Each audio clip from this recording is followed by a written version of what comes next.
Welcome to video 2 in the 5-part series on how to maximize your GoPro for motorcycling. I hope you enjoyed the last video, which talked about how to technically get the upload right into YouTube. Today's video, it's all about settings on the GoPro. So we're getting into the sort of meat and potatoes today. Before we jump into settings though, I just wanted to just take one moment, just talk about mounts and where I mount the camera. So my preferred position is a chin mount.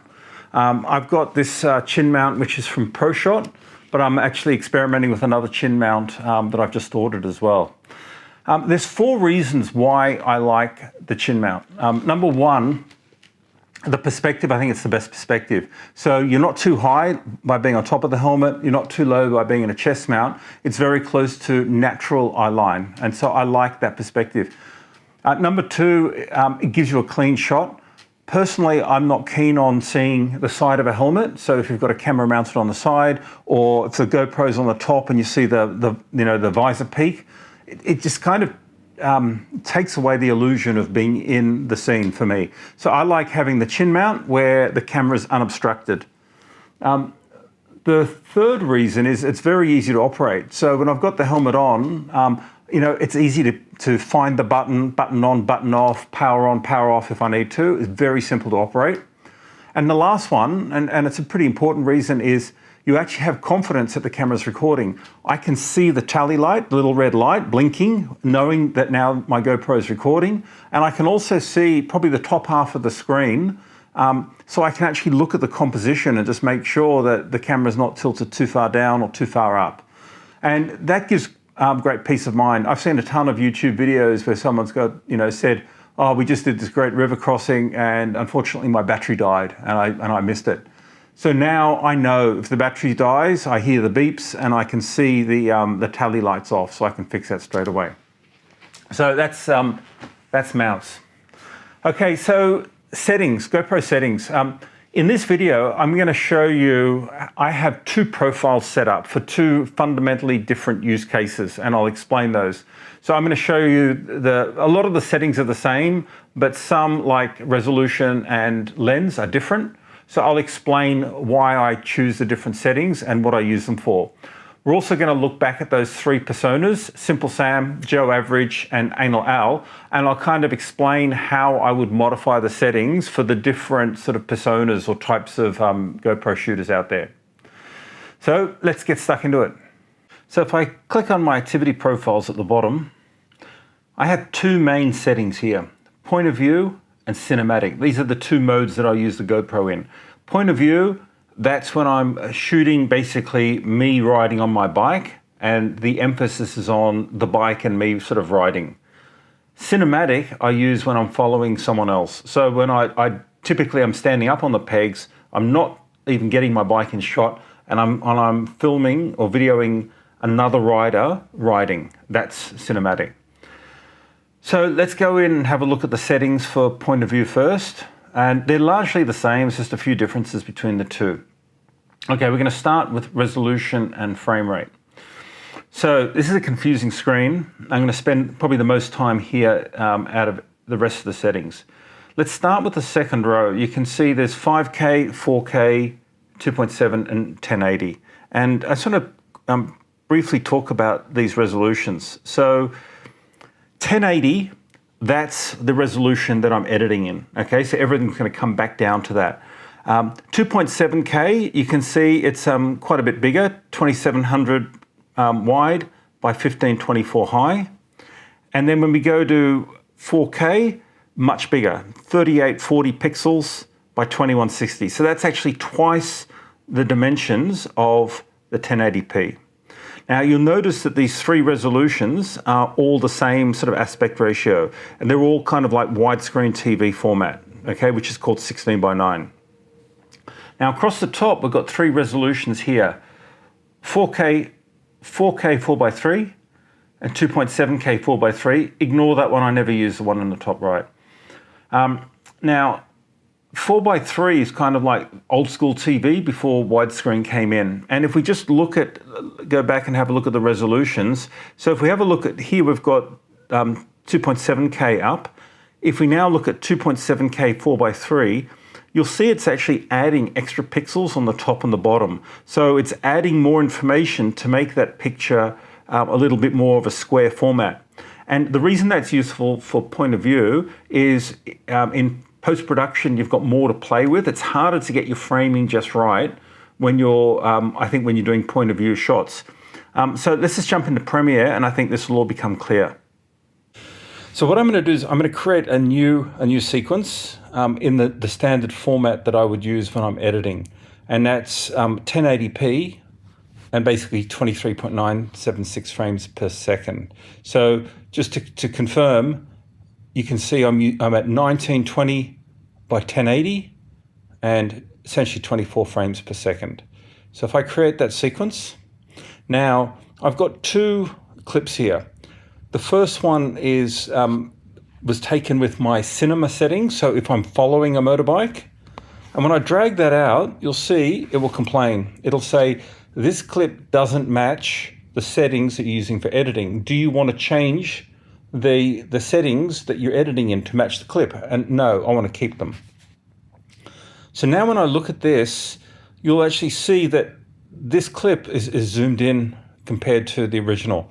And if I double click on it, what you're seeing now is the entire frame of that 4K image, but you can see that this is the size that I'm actually editing. That's 1080p.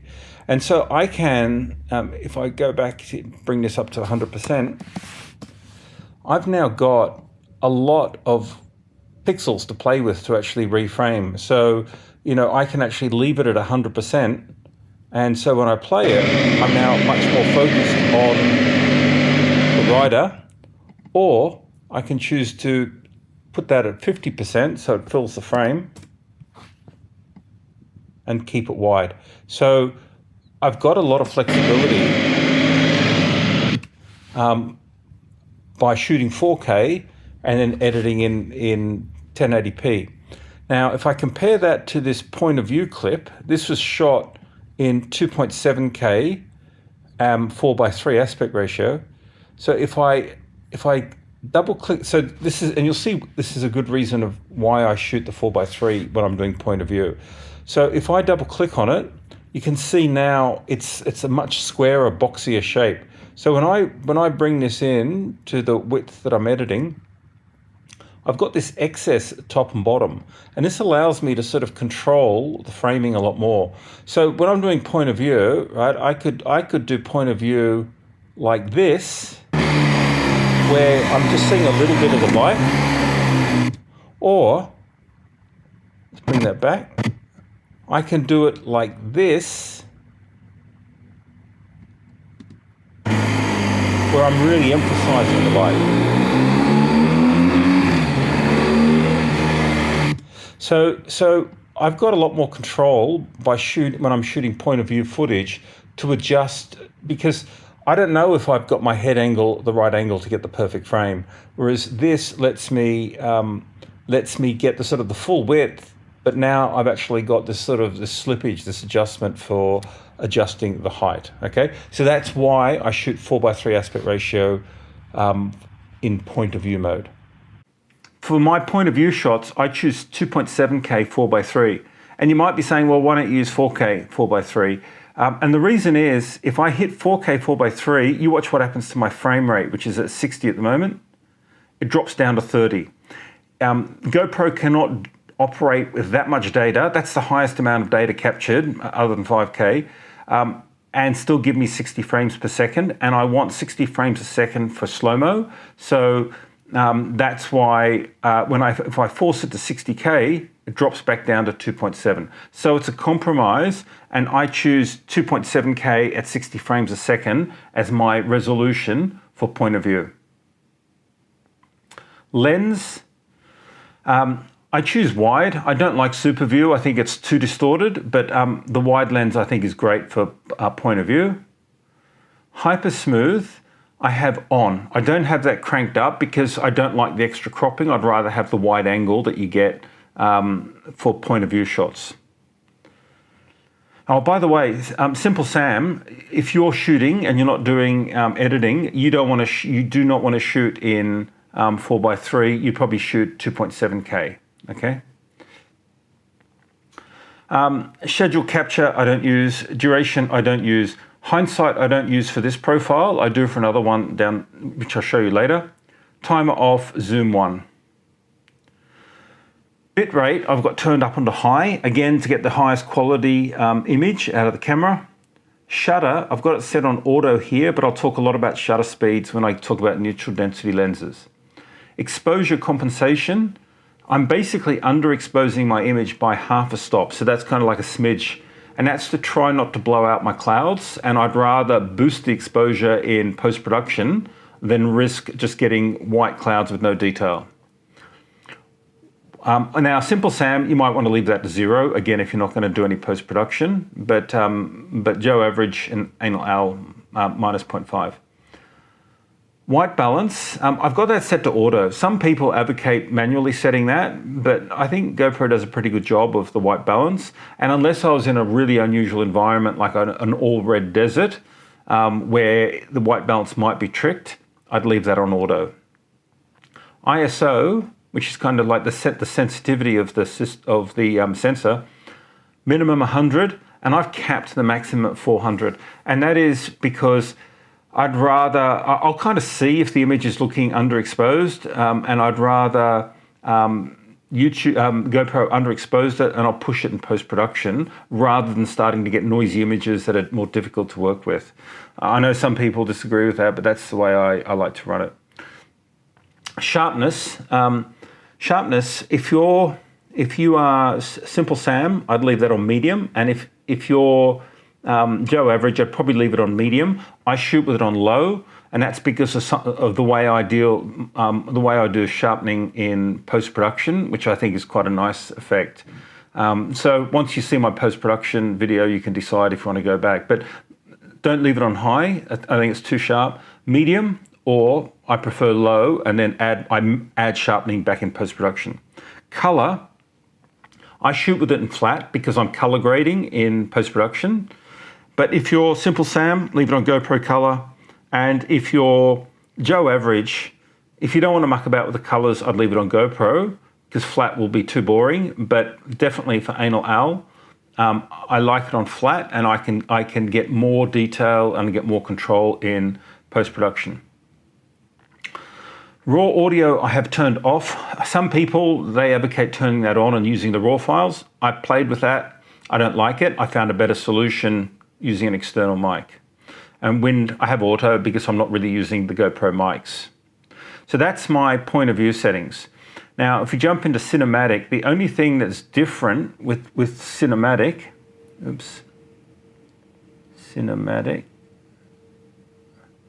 okay, is, so resolution, I'm not using 4:3, I'm now using 4K.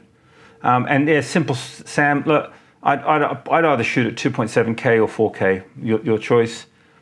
But I'm still using 60 frames a second so that you can get slow-mo. Lens, I'm not using a wide lens now. The GoPro 9 has got this horizon leveling, so I'm using linear plus horizon leveling. If you don't have a GoPro 9, I would probably put that to just linear, okay? And the reason I'm doing that is, in these settings, I'm following another rider, and I prefer to have no distortion and have it zoomed in. So that's why I have mine set for linear plus horizon leveling. Okay, hyper smooth. I've been running this on boost, and I find, even though this does the extra cropping, again, because I'm not doing my wide point of view, I'm shooting someone in the distance. I'd rather have the smoothness, and I don't mind the extra cropping. Same settings here. No capture, no limit. I don't use hindsight on this. No timer, one zoom, and then all the rest of these settings are identical to my point of view settings. So it's really just 3 things that have changed between these settings, and they are: I'm going to 4K 16:9. I've changed the lens to a narrower lens, and I've turned up the hyper smooth. Now, the one other setting I'm playing with is this activity setting, and this is where I'm playing with one of GoPro 9's new features, which is called Hindsight. And what Hindsight does is it actually buffers up. So if you leave your camera turned on, it will actually capture 15 seconds of video before you press the button. So if you're, and the thinking here is if I'm riding in an environment where I think there could be some good crashes, I'll leave the GoPro turned on so it buffers up 15 seconds. And if someone crashes in front of me and I'm not rolling, if I press the trigger, it will capture from 15 seconds before or 30 seconds.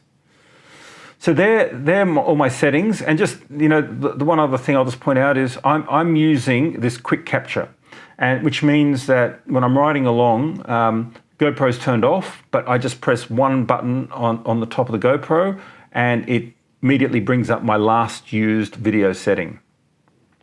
Now, I'll just show you one other thing that I'm sort of playing with. If I turn the GoPro off, and if I turn it on again, you'll see I get a slightly different startup screen. It says GoPro Labs beta firmware. So I've gone to GoPro Labs and I've downloaded their new version, and I'm quite interested in the QR codes.